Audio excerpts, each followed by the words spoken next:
game against I Leicester? don't think so, but it's not 100% sure. We're waiting for the last response. Will it have any major impact on your preparation for the game if you are away from your players during the game? No, I think we can do the same as always, because I can arrive in the stadium, I think, and be in the changing room for sure. It seems like I cannot be on the sideline, but like I said, we need to wait for the final answer, because we responded to the written how do you call it? We responded to the charge. to it, and we are waiting for the answer today. But I think I can be on the not on the sideline as it seems, but in the dressing room in halftime. So. What is your response to the written reasons? I think the panel said that you instigated the confrontation. They labelled the handshake a highly provocative act. Do you have any thoughts on that? I think there are two sides to it. The one side to it is that I got a red card and I behaved in a way which is not appropriate and which I regret, but it was out of passion. It was not, I don't think it was too aggressive, and it was out of passion. And I can accept that if I get a red card during a match, if this is the decision, that I have a touchline ban and then I'm fined. This is the one side to it. And I don't dispute it, and I can accept it. What is hard to accept is the context, that I don't think that I started the aggression, started earlier, and I don't think I was the only person involved. And we both got a red card, and a player pulled another player by its hair 2 minutes earlier. He can play on, he's not banned, and for a firm handshake at the end of the match, one coach is banned. This is very hard to accept, but I have to accept it. But put it into context, I can absolutely not understand. So to be clear, do you think the hair pulling incident started that, or was it something? I don't say further. You have my opinion on that, and I will not. In future, we will just hear no comment from me. I will not comment anymore on any referee's decisions, because no matter how big it is, this is obviously what we want, and that's what you get. Your opponents tomorrow, Leicester, look set to leave Wesley Fofana out of their squad. He's been training with the under-23s this week as well. What do you read into that? Nothing. It's your job to read things into that. It's not our player, and it's their decision, and it's where it has to stay. And in general terms, I know a lot of transfers at the moment. Frank Lampard's spoken about Chelsea's interest in Anthony Gordon. Ideally, how many players would you like to come in before the deadline?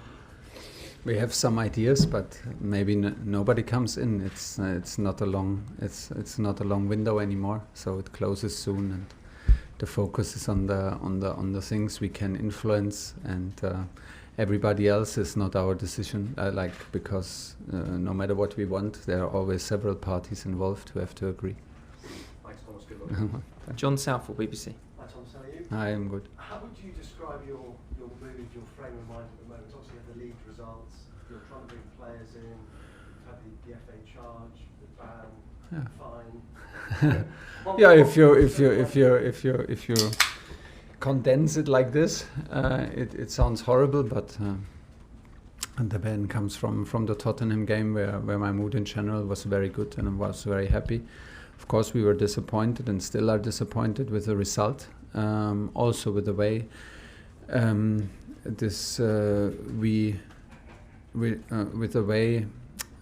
with the influence we had to this result, and how we influenced it in the wrong way this game.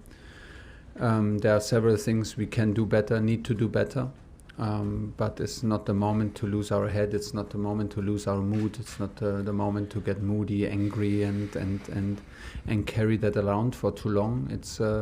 It was the pre-season that it was, and the season starts, and we get to know each other better. And like I said many times before, I'm not 100% sure like where we are, how we are, who we are. We are in transition as a club and as a team. And these things, the bitter they are, but help us to get a clearer view, to make some decisions, make things clearer to us, to me. And then we can transport it to the players to improve, because we need to improve. I suppose you can only do that though once the transfer window is shut. Not only in transfers, but also in the approach to the team. How do we play? What do we play?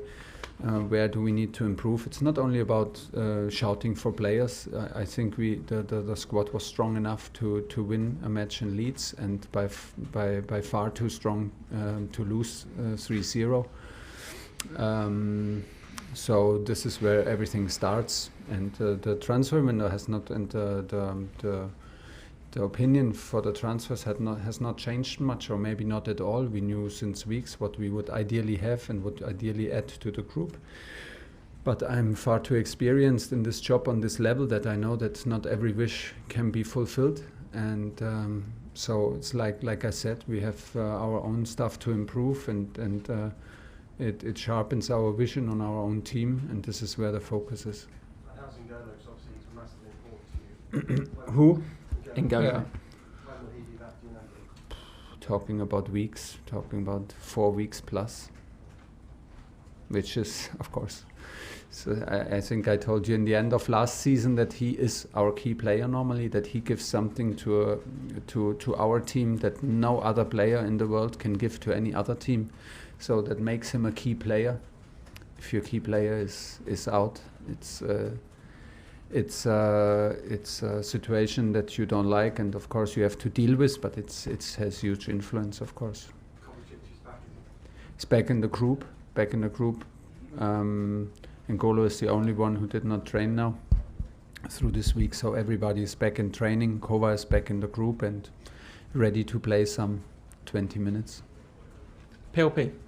Afternoon, Thomas. You said Kovacic is back in training there. If he can play, how much of a boost will it be to have him back in midfield? Do you feel you've missed perhaps his tough tackling? Yeah, we miss him also as a personality and as his experience and his quality, of course. But like I just said, it's maybe 20 minutes at the moment. Was his first training week without reaction in the knee, so we cannot rush things. Otherwise, we would just sabotage our own plans with him. We need him long term, but it's good to have him back and have him as an option on the bench. You said after the Leeds game you needed time to analyse the reasons that some of those mistakes were made. Have you seen a response from your players to those mistakes on the training ground this week? A desire from the group to put things right? Yeah, always. We always see a response. So that's what the good thing is about. As we absolutely dislike to lose, and as painful as it is to analyze these things and to look at it again, it's necessary. But we always get a response once the reasons are obvious, the reasons are clear. Still, we are in a period, maybe the last week, where we had a full week to prepare a match. We used it in our opinion as good as possible to get back in shape and to install confidence in what we do. And like I said, these things, we don't like them, but they're maybe sometimes in a process like this necessary to sharpen your vision and to have a clear view on things, where to put the focus, and this is what we did. So now we have to compensate the loss of Kalidou Koulibaly, of course, and of course of N'Golo Kanté, and from there we go. The team, I think, is hopefully well prepared and ready to go for tomorrow. I just wanted to pick up on something you said just now in answer to John's question, that you said this was a team in transition. As a manager, for you, do you enjoy that challenge, working with a team in transition, moulding a team that isn't perhaps the finished article into your direction, your image? Do you enjoy that challenge? I always enjoy working with every team. I think this is the foundation for being a good manager, that you enjoy what you're doing and you embrace the team that you have, and don't focus on what you don't have or what you could have if things were different, because things are not different, things are what they are. And I love the group. And it's like we speak a lot about transfer window, but the good thing about transfer window when it closes is also that you know that this is your group and there's no more distraction and no more distraction in focus also from the players who maybe struggle at the moment with their decision. Where do I go? Should I go? Do I have an offer? Do I not have an offer? What is my role? From the 1st of September, things are clear. And this will also give us a boost to build a strong squad and to build a strong group and the atmosphere within the group that carries us. So basically, of course, I'm enjoying the challenge. I'm enjoying the the challenge to build a new group. I'm enjoying the challenge to be in the middle of Premier League. Everything is fine from that point of view. Talksport. Hi Thomas, you well? Yeah. Just one clarification about the Conte touchline ban thing. Are you saying basically that if one of you got punished, both of you should get punished? It was kind of 6 of one, half a dozen of the other, would you say, in this country? 6 or 1. And so like if it's your fault, it's his fault, if it's his fault, it's your fault. I thought my understanding was that we both had our impact in this situation, and that we both got sent off. And in this context, like I said, I can understand that I get a ban and I get a fine. What I don't understand that that the other coach does not get the same punishment is hard to understand for me. It's been a strange start to the season. You've got beaten in the league last week. Liverpool has started slowly. Team you play tomorrow, Leicester, and started well. Why is that? Why are teams? I don't know. Absolutely don't know. But the league gets stronger and stronger. It's more and more flexible from the tactics. Teams adapt within the matches more and more. We have 5 changes, so there are a lot of tactical twists. There are huge physical impact, and it gets harder and harder to win games in this league. And I think this is where we are.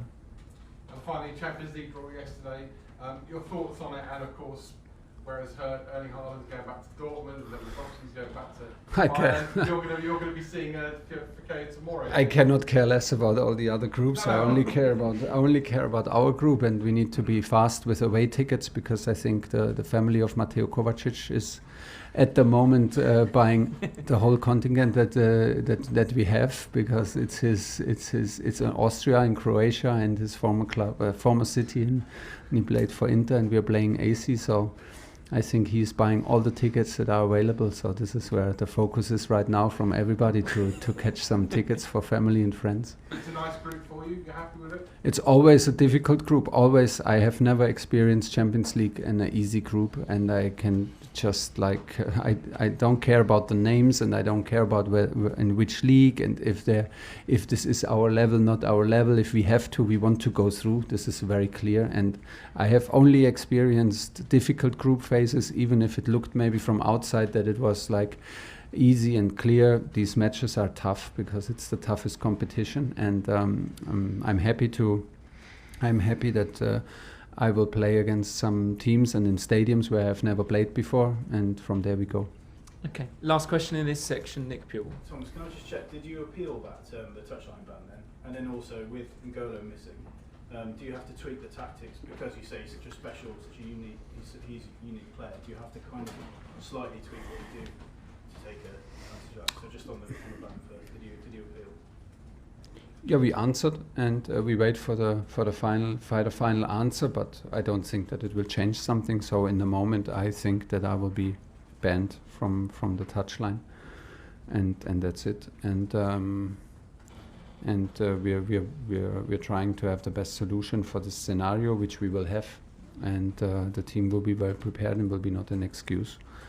So, and for N'Golo, of course, but it's difficult to replace him. He's very unique, and we were full of hope after the preseason, because we built his preseason very individually, and he had a long preseason, and he had a good preseason and felt good since many years. He felt very, very strong, and that he had enough rest and enough build-up to be the player that he can be for us. And of course, we started with 1 game a week, so the hopes were high that he can play consistently for us.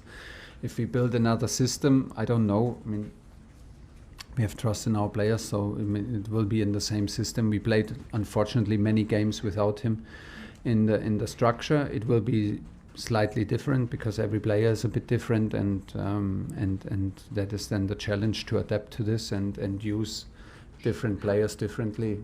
But to change completely because N'Golo's not there, I don't think so.